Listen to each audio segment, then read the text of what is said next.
All right, we are live. What's going on, guys?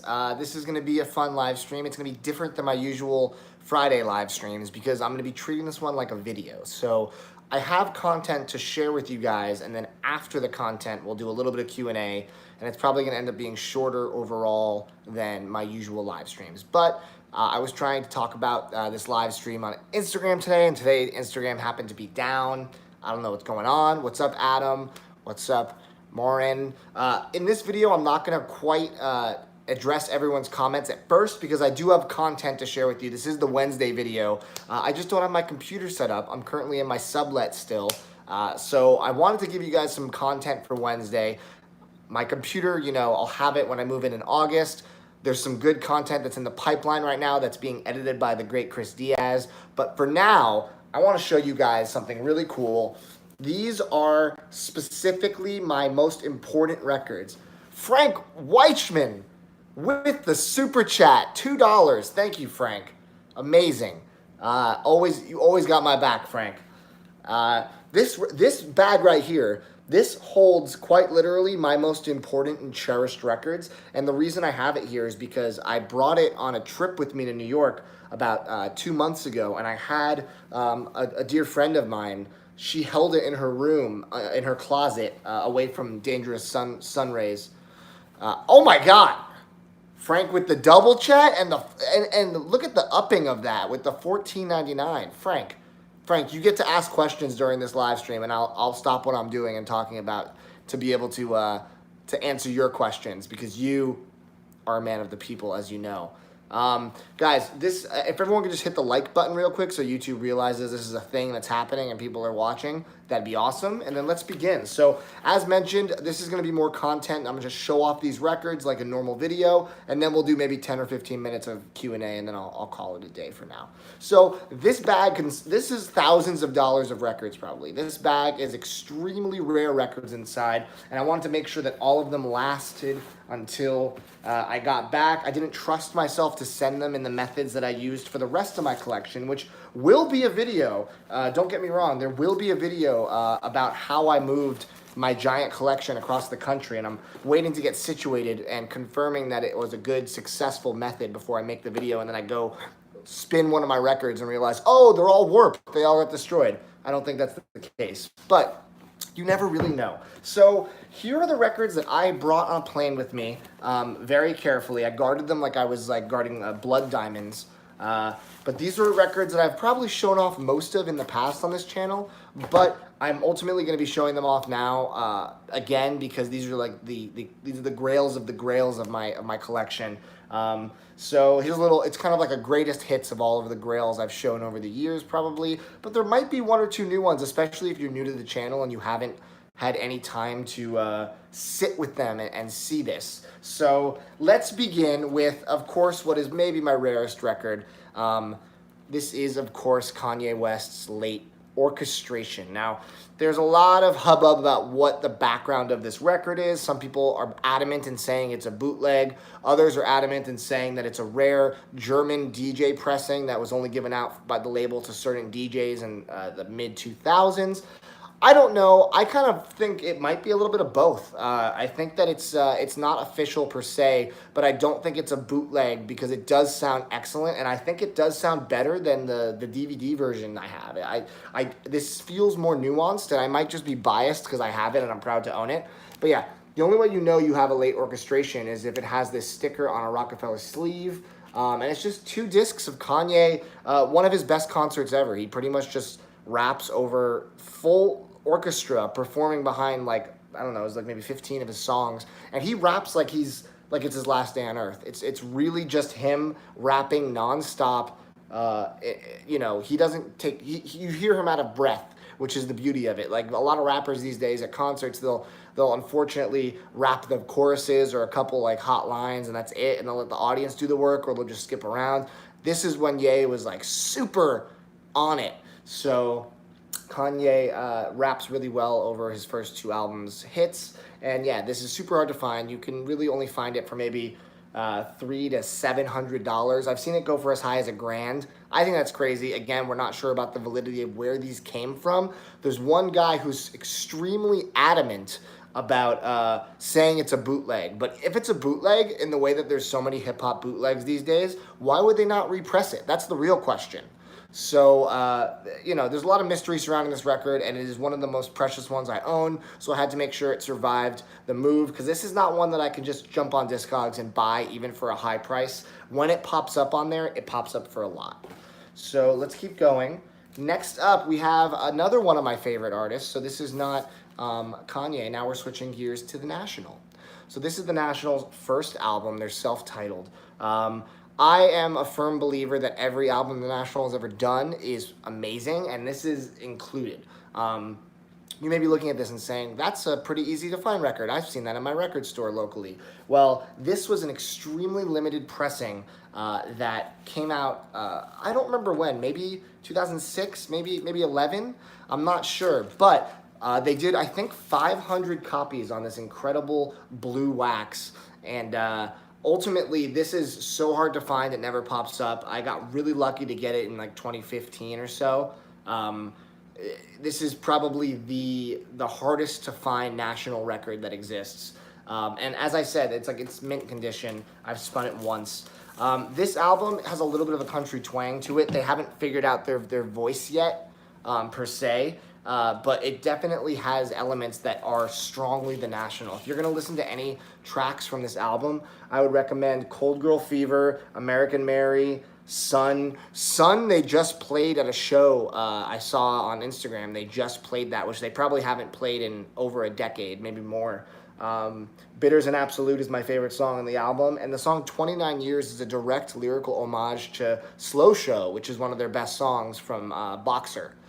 Which is really cool to see the kind of the roots of that song come. The first National album you should get is either Boxer or Alligator. It's kind of like where they started to peak and find like an audience, and then they continue to evolve from there. I love the new record. They're truly just a band of a caliber of their own. Frank, if you haven't heard The National, you are about to fall in love with this band. I know you have a good taste in music. You're gonna freak out. Pay For Me is a really good song too, Eddie. That's a good call. But yeah, Alexander, the new National album is probably my favorite of the year. It's just one of the most beautiful records I've maybe ever heard. Having seen, I saw them perform it in April, 2 days after my birthday, with a full rotating cast of female vocalists, including Feist. And yeah, so this was, this is just a beautiful record, and a lot of people discredit this. They say that their first one to really listen to is Sad Songs for Dirty Lovers, but I disagree. And I own this one, and I own the limited Sad Songs on white vinyl, which is before Vinyl Me Please did the splatter one. So I really, and something else that's cool, I'll show you guys, is in these early records, they had these portions of a poster. So as you can see, it's starting to say you have to get 3 records in a row to get the full poster. And I believe I have all 3. I think another one's in Sad Songs, and there's another one, I don't remember which other record has it, but I believe I have all 3. One day I will frame them, but let's keep going. This is a cool one. So this is Aaron. Thank you, Aaron. Even though he says he's poor, he still had the love for the super chat, which I appreciate, especially because this move, sending the records in all the various ways I did, which I will outline in the future video, has been monumentally expensive, and I don't recommend sending records across the country in mass to anyone, but I did it, hopefully. I can't wait to get my apartment and be set up and actually start listening to records again. This is Pearl Jam. We just literally hit my 3 favorites, The National, Kanye, and Pearl Jam back to back to back. This is truly a greatest hits of too many records, without a doubt. But this is Pearl Jam's Backspacer, and this is an album that a lot of people discredit. I think it falls towards the bottom of a lot of people's lists. It's kind of a happier Eddie Vedder. It's a lot of kind of poppier singles like The Fixer and Got Some, Just Breathe.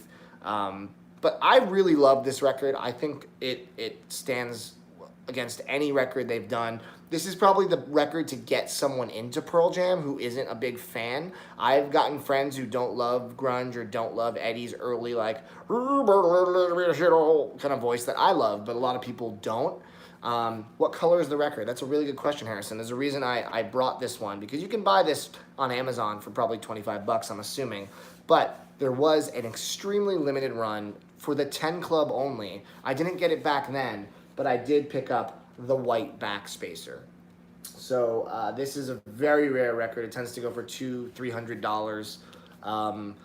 You know, it looks exactly the same as a regular backspacer when it comes to the packaging, which is kind of irksome. So if you're crazy enough, you can kind of just go and buy any sealed copy of backspacer you can find and hope that it's the white one. It's, you know, it's not going to be. It's almost guaranteed not going to be. But if you happen to open one that was a white one that somehow found its way into a shop, you hit the jackpot. So yeah, it's a really nice packaging. I always loved this image. They actually sell this poster on their store. And it comes with a beautiful booklet too. Pearl Jam really cares about their presentation. It's like just a booklet of all the lyrics, high quality, and of course, yeah, this middle is like a die cut in the middle of it. So the record sounds great, and the packaging is top notch. But the white one, you're gonna really struggle to find. So favorite Bob Dylan album? That's a really tough question that I'll have to get back to later. So next up, we have Lovage. Nathaniel Merriweather presents Lovage, or Music to Make Love to Your Old Lady by. This is an album I picked up in the past, I guess, year and a half. I got really excited when I got it. This is a very hard record to find. I don't think it's going to get a repress, or at least not a proper one, because there's a boatload of uncleared samples on here, or samples that they won't be able to re-clear for a repress. This is Dan the Automator, who's an unbelievable producer, you know, involved with Handsome Boy Modeling Club, Handsome Boy Modeling School. I always mix that up. Is it school? Handsome Boy Modeling School. I think that's it. I always say club. I don't know why. And the vocalist on here is, why can I never remember her name? Damon Albarn's featured on here. Prince Paul. And I can't remember her name. Where is it? I'm embarrassed. Well, she's an amazing vocalist. She's from, someone help me out. She's from this haunting, ethereal kind of band. I'm trying to remember what the band is. I'm losing my mind a little bit, guys. Either way, this is a really, really terrific record. The you know the vocals on it are great. The beats are really kind of trip hoppy. This is a record that if you find it, there's two versions of it, so you might end up getting the instrumental version. It says it on the cover, so make sure you get the full version. Instrumental you can find for probably under 100, maybe 80, 90 bucks. This one, though, you're looking at, again, 200 plus for a clean copy, and this copy is, I would say, VG plus, but I got it for a really good price. So if I wanted a mint copy, I'd be pushing out some serious bucks. There's still some more to go through. We have about 5 more records or so, maybe more, I could be wrong, to show you, but I just want to take a moment to talk about 2 things. First is what everyone's talking about in the chat right now. TMR2 is at 186 out of 200 copies. We are so close. I know we're going to hit it. There's 8 days left in the campaign. Jennifer Charles, thank you. 8 days left in the campaign.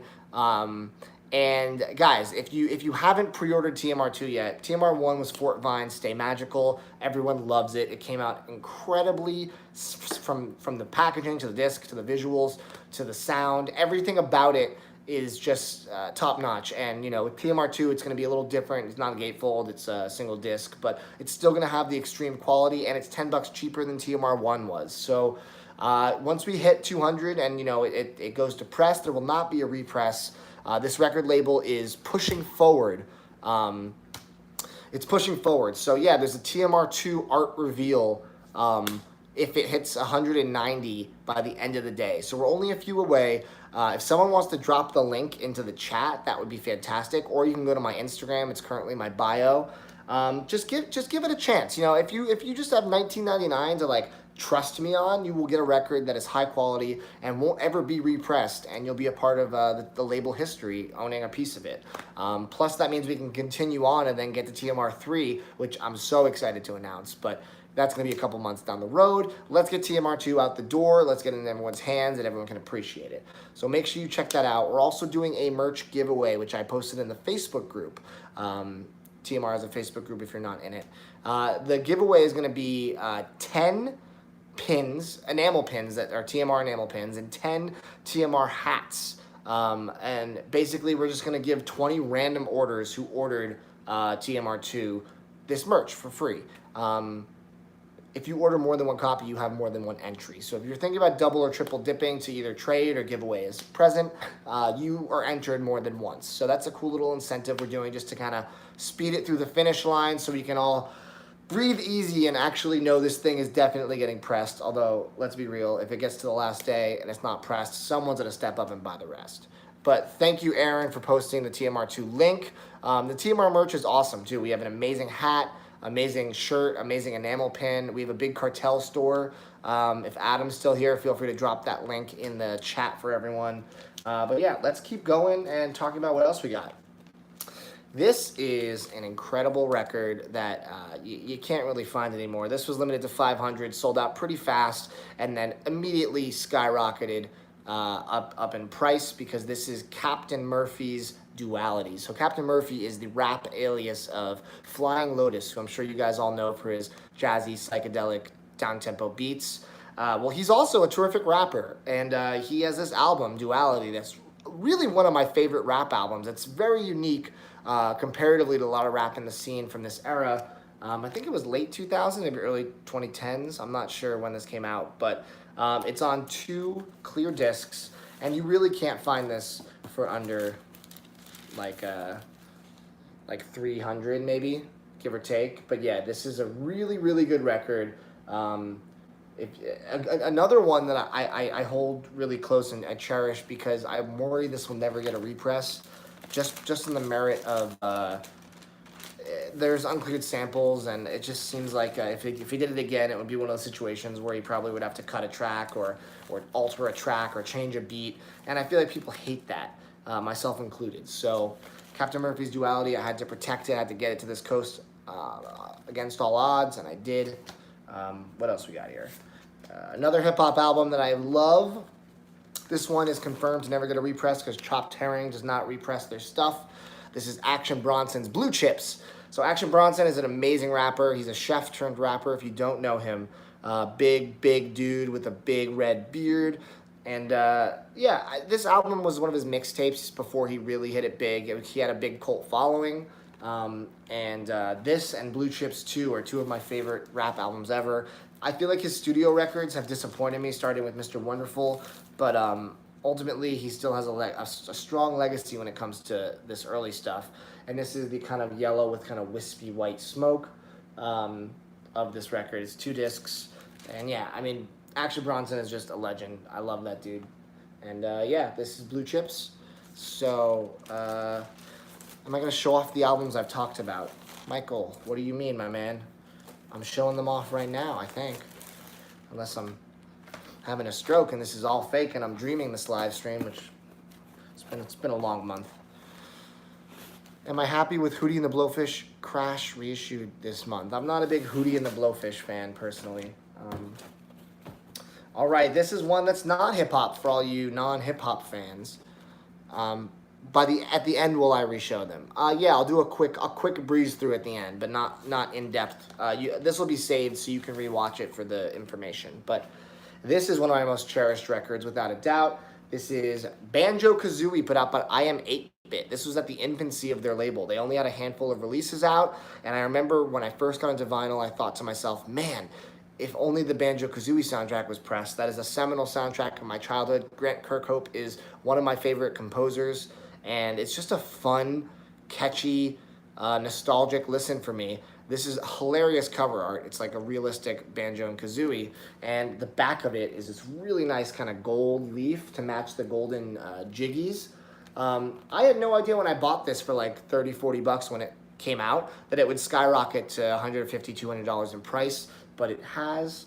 There's no repress in sight, but I can see them repressing it at some point. If they want money, this pretty much will print money for them. But yeah, so this is a really good soundtrack, and it comes on, of course, brown and red discs to match Banjo and Kazooie. It was just an all-around amazing. It was everything I could ever want from a Banjo-Kazooie press. It wasn't phoned in. They used cool art. They used colored discs to match the art. and it's, you know, the gold on the back is just such a nice touch. So this is one of my most cherished records as well, and I had to make sure it made it safe, because if iMape doesn't repress it, then this is my only chance to have it. Let's keep going. All right, we got one more Action Bronson, actually, and this is kind of a longer story, so I feel like I don't want to necessarily tell the whole story, but I'll show you. So I was at a store in LA called Gimme Gimme Records. It's a really good record store, and up against their back or their front wall with all the rare records, I saw this, which is Action Bronson's Dr. Lecter record. So this was also pressed by Chopped Herring, which is that rap label that doesn't repress stuff, and a lot of their early stuff with like Mayhem Loren and Dr. or Action Bronson, it's pretty hard to find. This, if you look right here, it says the instrumentals, very limited. He did do an instrumental press of Dr. Lecter in addition to a pressing of the full album. So the instrumentals you couldn't really find for under like 60 to 80, but the full album went for hundreds and hundreds of dollars. Like I'm talking 200 to 400 depending on the variant. He had it listed, I have it still up here, I have it $50. So I bought it because I was like, you know what, I never see this stuff in the wild, and I love Bronson. I'm gonna buy this. So I bring it home, and I pull it out, and I'm like, what? I thought it was one disc. I don't know. There were 2 discs inside of this, and I was very confused.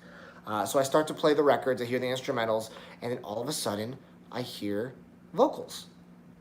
And then it hits me. Oh my God, this is actually the full record.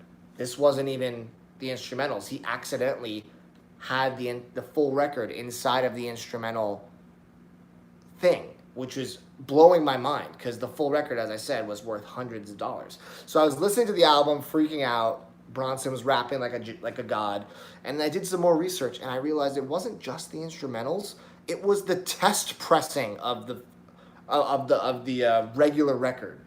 So it was not just the instrumentals, it was not just the album, it was the test pressing. Now, I didn't have a jacket for it, so I was really bummed, but I emailed the guy who ran Chopped Herring, and I was like, bro, listen to this story. And he was like, that's a crazy, he's like, there's no way. And I showed him a picture, he was like, dude, I can't believe that. How did a test pressing, this label's from the UK. He was like, how did a test pressing end up in LA in an instrumentals jacket on a wall or a record store? So I was like, if you find a jacket for Dr. Lecter, just the jacket, I will buy it, whatever it costs. If you want to charge me $50 for the jacket, I will buy it if you send it to me. He was like, I'll look. And I had to hit him up over and over and over and over again, and eventually I hit him up enough where he was like, dude, I found the jacket. And he sent it to me for like $15 plus shipping. So now I have the test pressings of Dr. Lecter, one of my favorite hip-hop albums of all time, in this amazing jacket, gatefold jacket nonetheless, and I got it all for $50. I guess $50 plus the jacket cost. But this goes for, like I said, $300-400 conservatively, and it's never getting a repress. So this was easily my coolest record find I've ever had in my entire illustrious record collecting career. I don't know if I'll ever top that, but you know, that's the fun of hunting, is that you have moments like that, and it's always worth it. So the last record I will show you is a record by Mr. Mark Kozlik, entitled Ghosts of the Great Highway, aka Kil Moon. So there's an Obi strip. I'm going to take it off for the ease of this segment, but this is a tragic story that's kind of funny. I've wanted this record for a very long time. For a long time, it had no repress. I know you're all ahead of me. It did get a repress maybe 6 months ago. At this time, which was maybe 9 months ago, it did not have a repress, and these were going for $250 to $400 depending on condition. This is Mark Kozlik's first solo record after Red House Painters, and it's honestly probably his best, tied for his best at the very least. So hard to find, and it was at Amoeba's back wall for $250 near mint. But the crux of the entire experience was that not only was this on their wall for $250, for some reason they had a signed copy. So Mark Kozlik is notorious for not liking his male fans or his vinyl fans and getting annoyed when people ask for represses. So the fact that they had someone actually get a signature from him inside the gatefold must have been early on in his Kil Moon career, maybe right when this came out. I don't know, but it was $250, and I was like, you know what? That's the low end that it goes for. Also, like, you know, this is one of my favorite records. I didn't think it was ever going to get repressed. So it did get repressed right after I bought it, pretty much. And I was a little devastated because it was a faithful repress from the Obi strip to the packaging. The only difference is that this original version has the Vinyl Films logo on the bottom, and the repress has a different logo. Now, at first, I thought the sound was supposed to be exactly the same, and over time, I felt better because this is not. This is the best version sonically. The new repress is supposed to have a lot of issues with the sound, which of course I don't feel good about, but I feel better that I spent that much money knowing that I have the only version that sounds pristine without any artifacting or issues with surface noise. Because when it got repressed, I was like, man, I shouldn't have spent that much money. But a signed copy of the best Kil Moon record, how can you beat that? So yeah, awesome guys. Those are the records that I brought with me to protect while the rest of my records were transported in various methods. As mentioned, if you just got here, I am going to be making a video once I'm settled in my apartment. This is not my apartment, this is a sublet. I'm going to be making a video about how I actually sent my records across the country. It's not a traditional method, and it's not just one method. So yeah, if you guys wanted a quick recap of what I was showing off, we got Dr. Lecter, Action Bronson. We have Kil Moon, Ghosts of the Great Highway. Banjo-Kazooie soundtrack. Action Bronson Blue Chips. Captain Murphy's Duality. Lovage. The White Backspacer, Pearl Jam. The National self-titled original debut on limited blue vinyl. And then, of course, the crux of my collection, Kanye's Late Orchestration. So those are the records. Let's see. Let's do maybe like 5-10 minutes of Q&A if you guys would like. I want this to kind of perform as a regular video because I don't have my computer to edit things. And I feel like if this is an hour live stream, it might turn some people off. But I'm happy to answer a couple questions while I'm here before I get back to it. It could be about the move. It could be about TMR2. Yeah, only 13 thumbs up. Come on, y'all. What about the facelift? That's a very good question. I sent that in a different way. There's a bunch of other grails that I sent in a different way, and I'll explain in the video in August. But that one should be safe unless something awful happens. It's actually not on this coast yet. It's a long story. Holy Grail meaning you want it or you have it. What does that mean? What's up, Ryan? No, this is my sublet. I was just showing off some of the records that I brought a month and a half ago on the plane, like my most cherished ones, and I brought them to my friend's place, and she kept it in her closet away from sun and extreme heat. So I thank her for that. Shout out to Steffi if you're watching this right now. But yeah, they're all still safe. If my whole collection somehow got destroyed in transit, which, you know, they look fine, but you never know if the heat got them or if direct sunlight hit them in a way I didn't realize, then I still have these at the very least. Had a bad day, about to spin some records. I'm sorry you had a bad day, Corey. I don't know what records you have to tell you to spin. Give me some options. What have I been listening to recently? Honestly, a lot of the National and Vampire Weekend. I've been listening to a lot of Young Bay. Bay 5 is incredible. And Richard Houghton's music too, of course. My super chat question, do I own Beck Midnight Vultures? I don't actually, and truthfully, I'm holding off because I've been saying on this channel that it's probably going to be repressed before the end of next year. That's a kind of just a random projection just based on the way that the market's going. But I think it'll get a repress. I don't want to drop the money. It's not my favorite Beck album, but it's very, very good. It doesn't go above Mutations or Sea Change for me, but it's great. And I'm also anticipating a Beck box set at some point. I mean, the guy's going to need money at some point.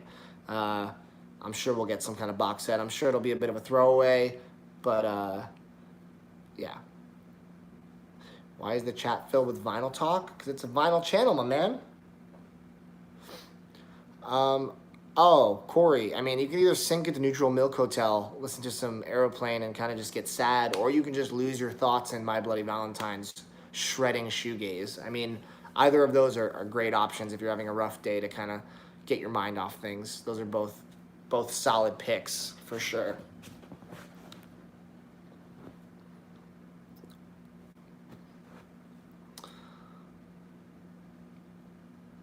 Did I pick up all the Chance records? Of course I did. I'm a huge Chance the Rapper fan. I grabbed all the records, and I actually grabbed a cool hoodie too. It's like the rainbow one.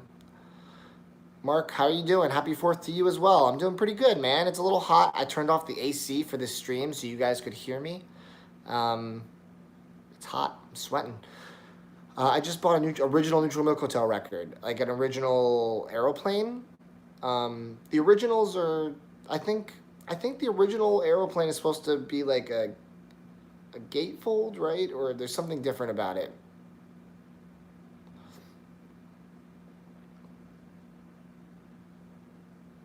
I don't know. I remember looking it up once, and people were charging a lot for originals, and I was like, okay, there must be something different because Aeroplane's been repressed like 5 times.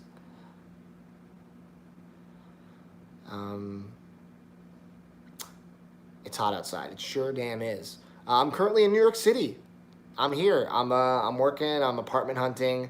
I need to buy a new computer. I actually got rid of my computer because it's old and slow, and I need a fast computer to be able to churn out the videos for you guys, just pump them out.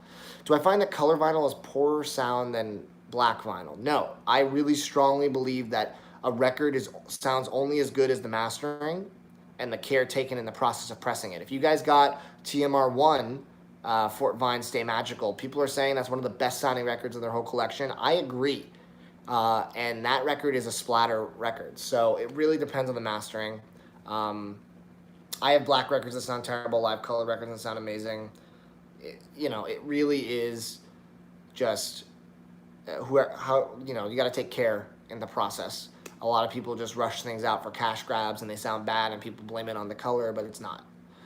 I haven't heard the new Raconteur's new album. In the aerospace, you mean in the Aeroplane? You sold your Neutral Milk Hotel original press. Aaron, what was the difference? Hey, Justin.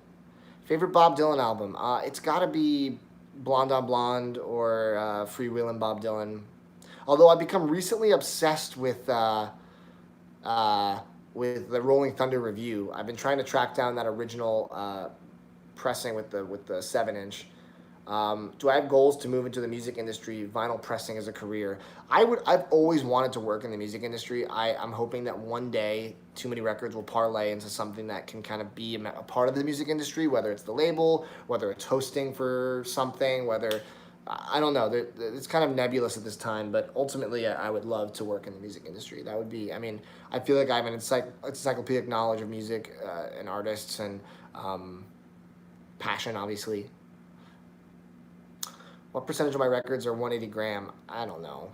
I think 180 gram is a scam, personally. Don't ever pay more for that.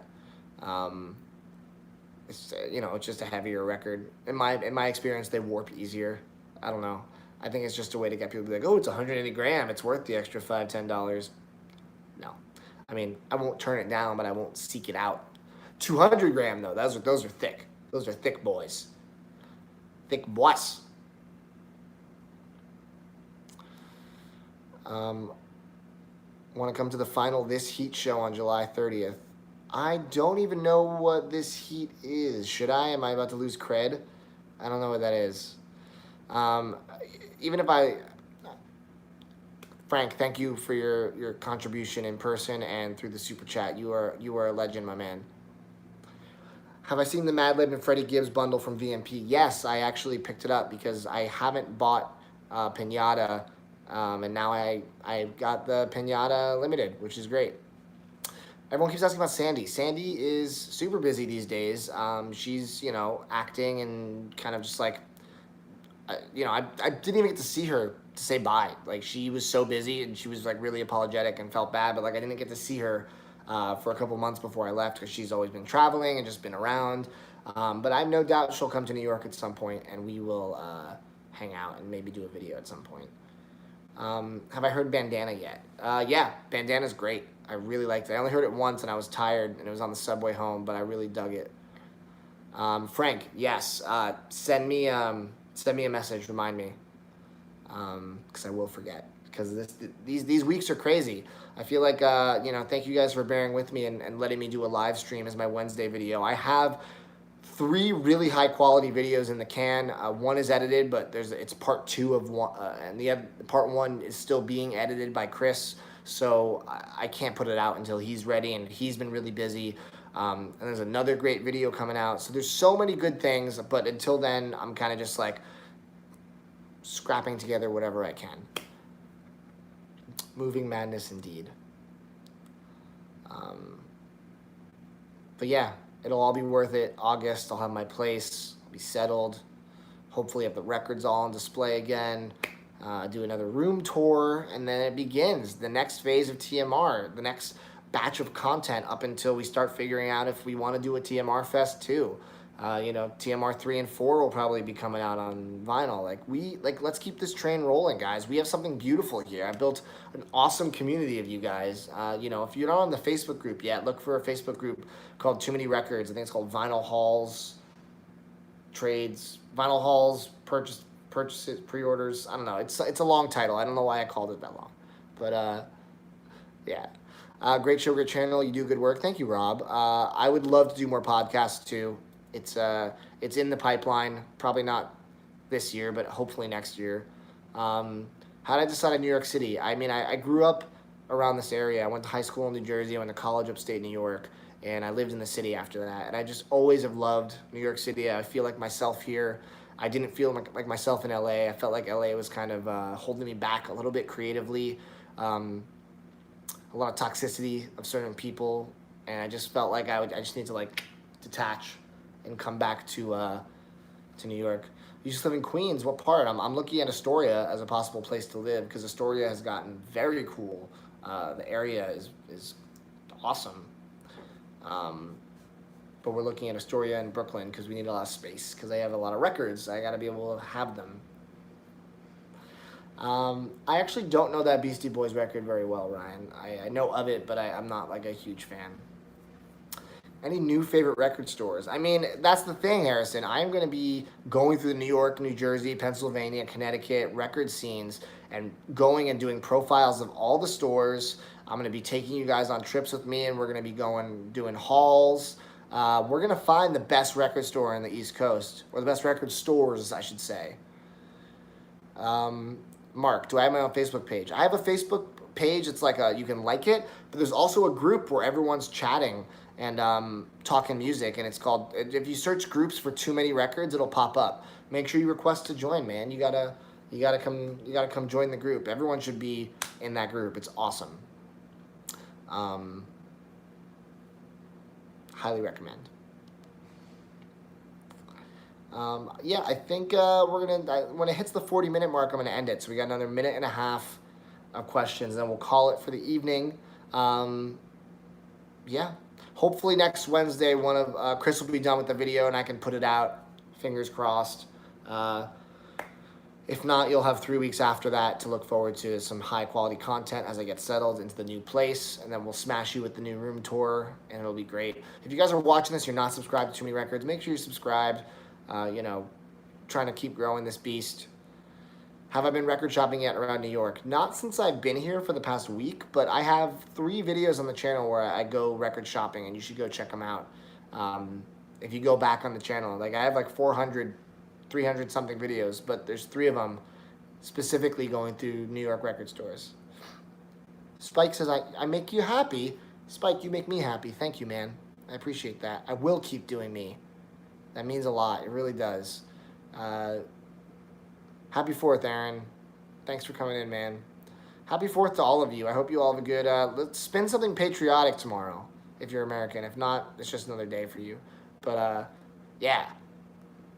Or if you're angry about the state of the USA, spin Bruce Springsteen's Born in the USA, because it's not a pro-America album, as many people think it is, who don't actually listen to it. But, yeah, I am going to have a good time tomorrow, relax, take a load off, It'll be good. Thank you guys for coming in. This is wonderful. I'm gonna package all these records away now. I'm nervous with all of them out because there's, like I said, thousands of dollars of records sitting in this room. But I really do appreciate everyone coming in here, supporting the live stream. TMR2 guys, if you haven't ordered, it's in my Instagram bio. Make sure you order before it's done. There'll be no repress. If you guys have questions about what I just said, if that doesn't make sense, email me, send me a DM on Instagram. I'll fill you in. I started a record label. This is the second record we're putting out. So thank you guys. We'll chat soon. Have a great night, everyone. Happy 4th to everyone. Yeah.